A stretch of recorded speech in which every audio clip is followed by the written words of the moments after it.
நாங்கள் தீய சக்தியும் இல்லை, தூய சக்தி இதை பற்றியெல்லாம் கவலைப்பட மாட்டோம். ஏன்னா எங்கள்கிட்ட இருக்குது மக்கள் சக்தி. அவருக்கு மக்கள் சக்தியை பற்றி தெரியாது. சினிமா வசனத்தில் தீய சக்தி தூய சக்தி என்று பேசியிருக்கிறார். நாங்கள் மக்கள் சக்தியை நம்புகின்றவர்கள். எங்களிடத்திலே மக்கள் சக்தி இருக்கிறது.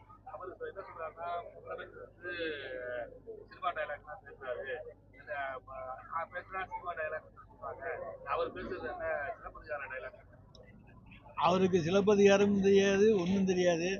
எழுதி கொடுத்ததை வாசிக்க மட்டும்தான் அவருக்கு தெரியும். யார் எழுதி கொடுத்தாங்களோ அவங்கள்ட்ட இந்த கேள்விகளை நாம் கேட்போம். அவர் பேசும்போது திமுக கடுமையான காரியம் பேசினாரு. களத்துல அதிமுக இல்லவே இல்லை, அதெல்லாம் அவர் பேச மாட்டேங்கிறாரு.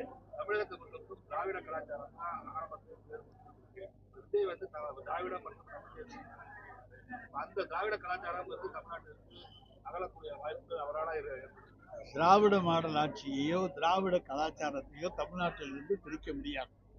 அவர் பகுத்தறிவுகளை தந்தை பெரியாரை ஏற்றுக்கொண்டிருக்கிறேன் என்று சொல்லுகிற பொழுது திராவிடத்தை ஏற்றுக்கொண்டிருக்கிறார் என்றுதான் அர்த்தமாகின்றது.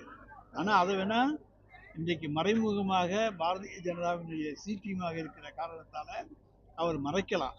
ஆனால் ஒன்று மட்டும் உண்மை, அவரை பொறுத்த வரைக்கும் அவர் எந்த காலத்திலும் அவர் நினைப்பது நடக்காது. சும்மா ஒரு 6 மாதம் ஆக்ட் பண்ணிட்டு ஒருத்தர் முதலமைச்சராக வர்றது, ஆட்சியை பிடிக்கிறது என்பதெல்லாம் சினிமாவில் நடக்கும், அரசியலில் உண்மையில் நடக்காது. என்னைக்கு நடந்திருக்கு சார்? எம்ஜிஆர் 1972 கட்சி ஆரம்பிச்சாரு. திண்டுக்கல் இடைத்தேர்தல் வந்துச்சு. அதுல ஜெயிச்சதுக்கு அப்புறம் தான் அந்த கட்சி உறுதியானுச்சு. இவருக்கு விக்கிரவாண்டி தேர்தலும் ஈரோடு தேர்தலும் வந்துச்சு.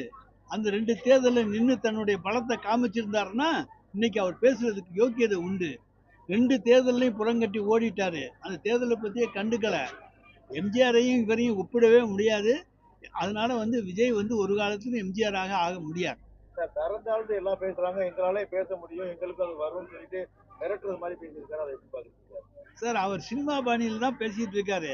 அவர் ஒரு சினிமாவில் ஸ்டெண்ட் போட போவால 100 பேரை அடிப்பாரு. அதை போலதான் இன்றைக்கு திறந்தாழ்ந்து பேசிக்கிட்டு இருக்காரே தவிர நாங்கள் யாரும் திறந்தாழ்ந்து பேசுகின்றவர்கள். பொதுவான பிரச்சனையா இருக்கட்டும், திருப்பரங்குன்ற இஷ்யூவா இருக்கட்டும், 100 நாள் வேலை திட்டத்தை மமதா காந்தி பேரை எடுத்ததா இருக்கட்டும், இதுல தாவக எந்த ஒரு இதையும் கருத்தையும் சொல்லவே இல்லையே சார். நான் தான் சொல்றேன், அவர் சி டீம் சார். பாரதிய ஜனதாவுடைய சி டீம் கருத்தெல்லாம் சொல்ல மாட்டார்.